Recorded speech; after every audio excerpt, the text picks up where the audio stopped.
Magandang araw po sa inyong lahat. Ako po si Pastor Albert Nugid. Ako naman po si Pastora Maylin Nugid. Ngayon pong buwan na ito ng February, we are choosing Breakthrough purity that honors God.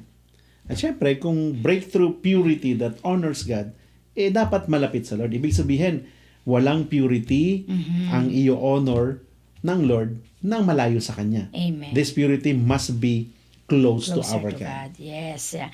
But Pastor Albert, there are some people that they don't feel near to God. And these are the people that they are not far from God, but they feel ashamed. Isang bagay yan na mahalaga din na siguro napapag-usapan kung Yes. bakit kaya minsan parang nakakahiya na lumapit sa Diyos.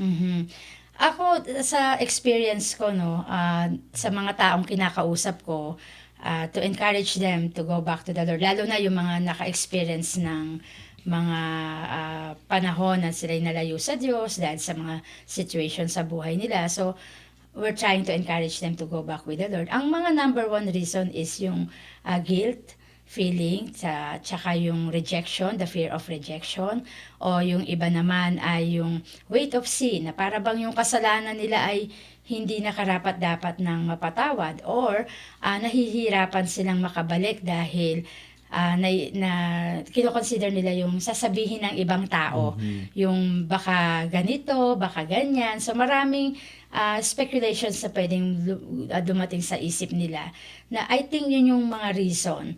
Hindi sa ayaw na nilang bumalik sa Diyos, they're still desiring to go back to God. Pero dahil sa mga bagay na yun, yung guilt and shame, yung fear of rejection, yung sasabihin ng ibang tao, yung weight of sin, yun yung mga reason na pwedeng nakakahadlang sa kanila para makabalik sa ating Panginoon. Na kumbaga, kung i-root out mo lahat yun, ang pinaka-ugat nun is sin. Yes, Kasalanan. exactly. Ngayon ganito, the Bible declares in Romans 3:23 na all have sinned and fall short of the glory of God. Amen. Yeah. Kung all have sinned, bakit may mga taong ang dahilan kaya hindi makalapit sa Diyos ay kasalanan?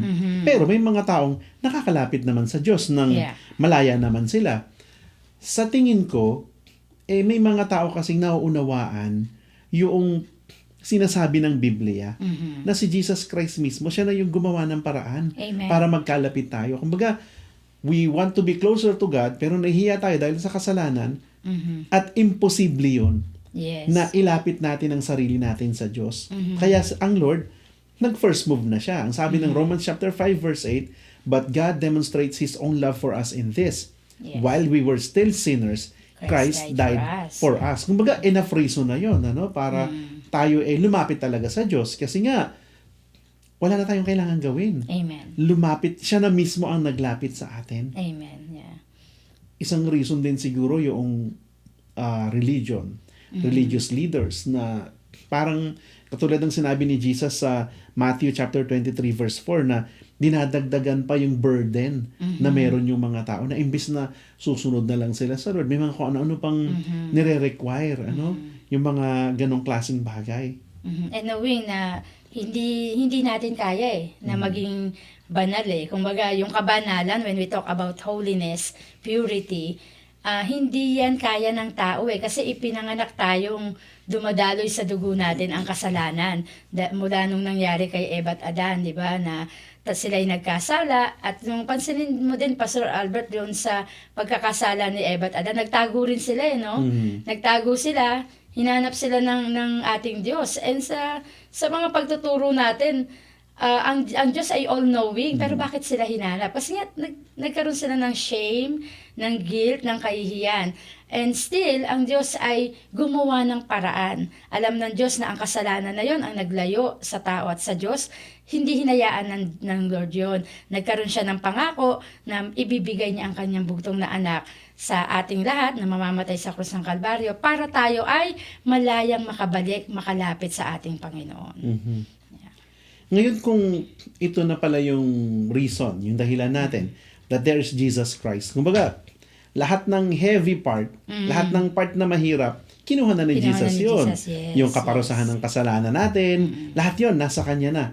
Tapos meron pa rin mga taong hindi makalapit sa Kanya. Siguro maganda naman this time mapag-usapan natin yung when did you feel and understood the fact that God is closer than you think?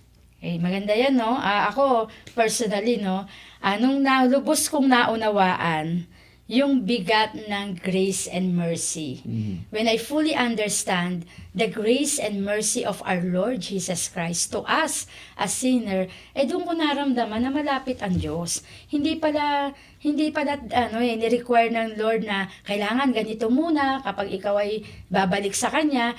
Isang magandang storya nito yung sa yung siya nakapako at yung isang criminal din na lumapit sa Kanya, sabi sa Kanya, Panginoon, alalahanin mo ako sa iyong paraiso.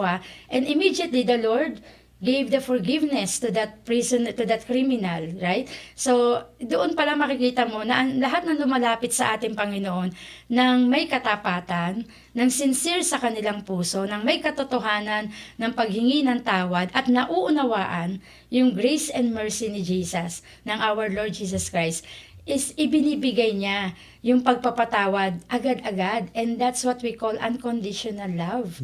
Walang hinihinging kondisyon bago ibigay sa iyo ang totoong pagmamahal. At yung totoong pagmamahal na yon, natagpuan natin yon sa krus ng Kalbaryo ng ating Panginoong Hesus. Amen. Alam mo, parang totoo, hindi talaga, totoong-totoo yan sa akin. Kasi ako noon, ilang beses kong, di ba, pag mga pastor, nag-share sila, magpapaprayer ng acceptance ng kay Jesus Christ.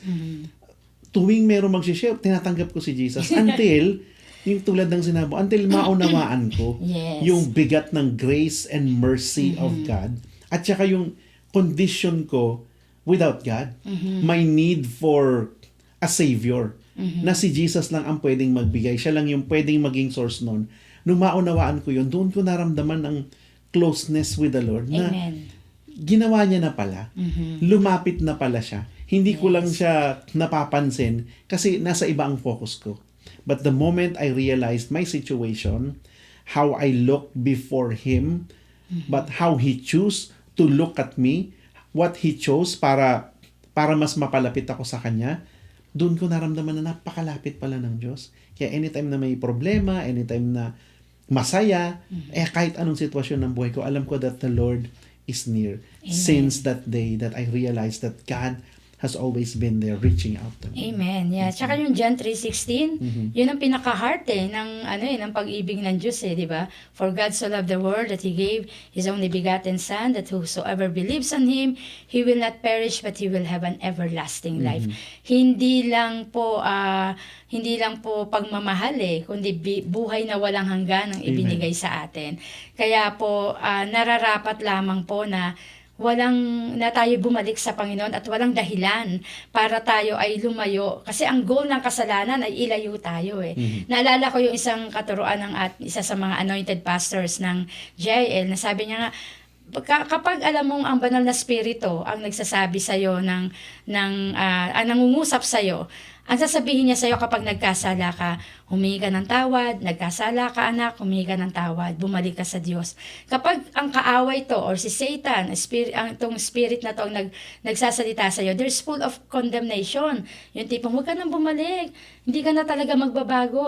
Nagawa mo na naman uli yung kasalanan. And that is not far from God. Because for the Lord, there's no condemnation.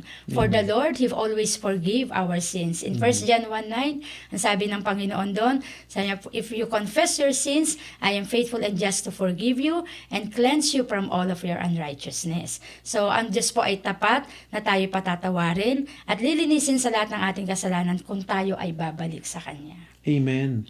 At napakahalaga rin ng Romans chapter 8 verse 1 na sinabi doon, there is now no condemnation to those who are in Christ Jesus. Amen. Na kapag nasa Lord ka na at totoong nasa Lord ka na, wala nang room for condemnation. Amen. Gagawin ng kaaway yan, pero hindi siya magtatagumpay kasi you are already in the Lord. Ngayon, may mga pagkakataon naman na nasa Lord na, tapos umaalis pa. Yeah, may mga ganong pangyayari, no? Yun katulad ng sinabi ko kanina, na tapos nahihirapan silang bumalik. At yung dahil nga doon sa guilt and shame, sa rejection, fear of rejection. Mga parang going back to square one, Oo, mula nung hindi nila kilala ang Lord, pumunta. Ngayon, Yeah. umalis. So, back to square one. Oo, kasi pagbalik nila, attend ka uli ng ganito, ng seminar na ganito.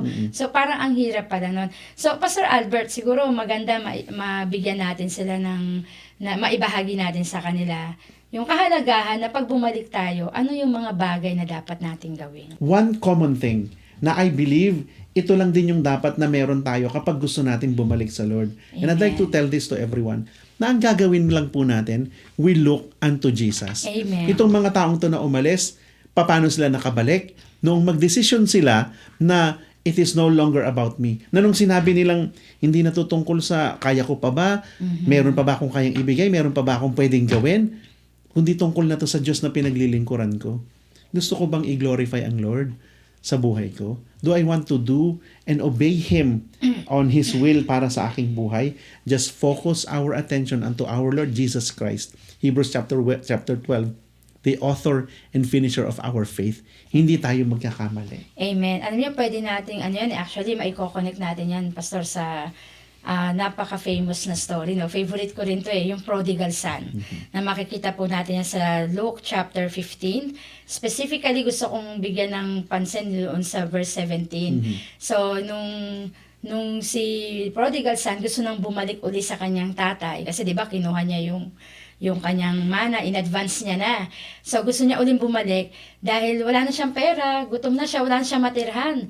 Nakikikain na lang din siya sa pagkain ng mga baboy. So, imagine how parang worse the situation. Napaka-degrading, talagang hinumble siya. So, nung mga time na yon,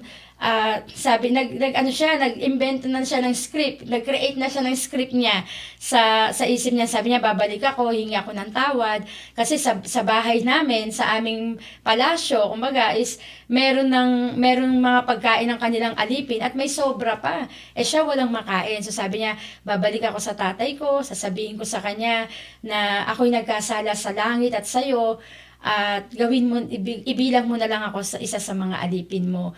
So, he make that kind of script at bumalik siya sa kanyang tahanan. Pero from afar, nakita siya ng father niya, mabilis na tumakbo yung tatay niya at niyakap siya ng mahigpit, hinalikan siya. At sinabi niya yung kanyang pinractice na paghingi ng tawad. Pero hindi pinakinggan yun ng tatay niya. Ang sabi agad ng tatay niya, quick, bigyan niyo siya ng magandang robe at isuot sa kanya ang aking singsing. At nilinis siya.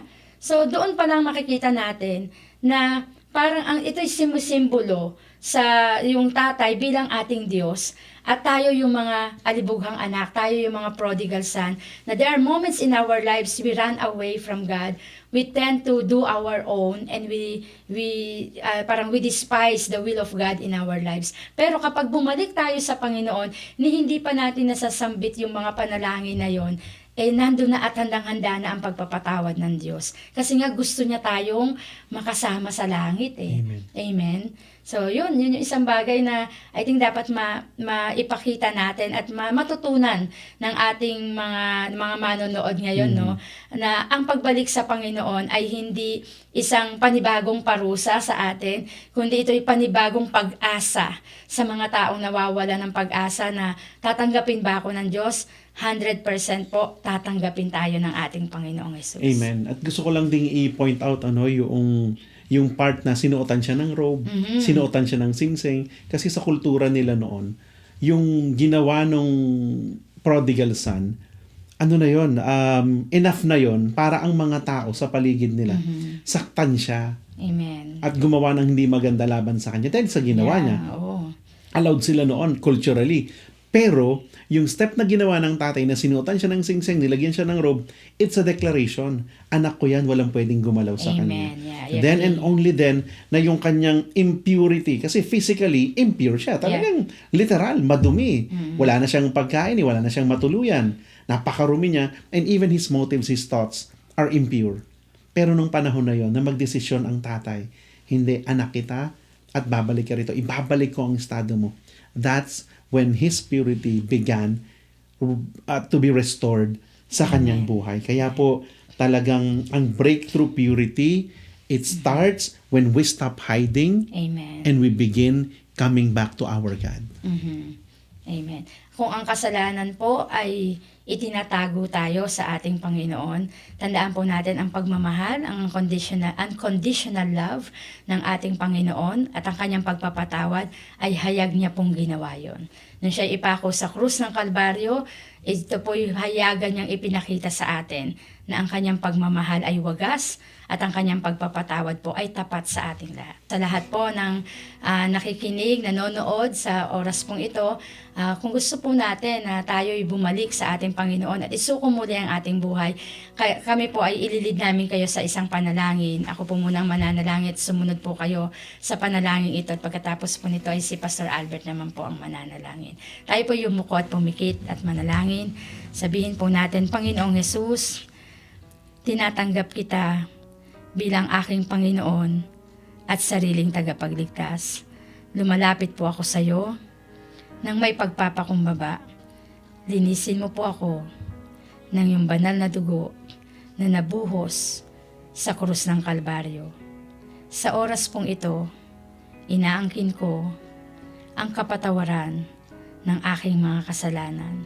At sa oras pong ito, isinusuko ko sa iyo ang aking buong buhay sa pangalan ng aking Panginoong Hesus. Idinideklara ko na ang aking Diyos ay ang Panginoong Hesus sa aking buhay. Maraming salamat, Panginoon. Ito pong aking panalangin sa pangalan ng aking Panginoong Hesus. Amen. At tayo po'y manatili sa diwan ng panalangin.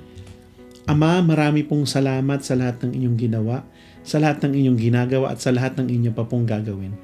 Lord, salamat po sa pagpapaalala po ninyo sa amin na kami po ay malayang makalalapit na sa inyo sa pamamagitan ng aming Panginoong Hesus.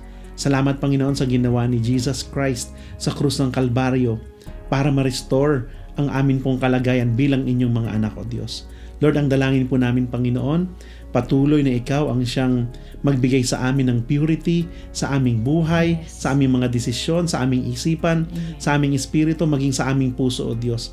Hayaan niyo po, O Diyos, na ang maging standard namin ng purity ay ang standard mo, Panginoon.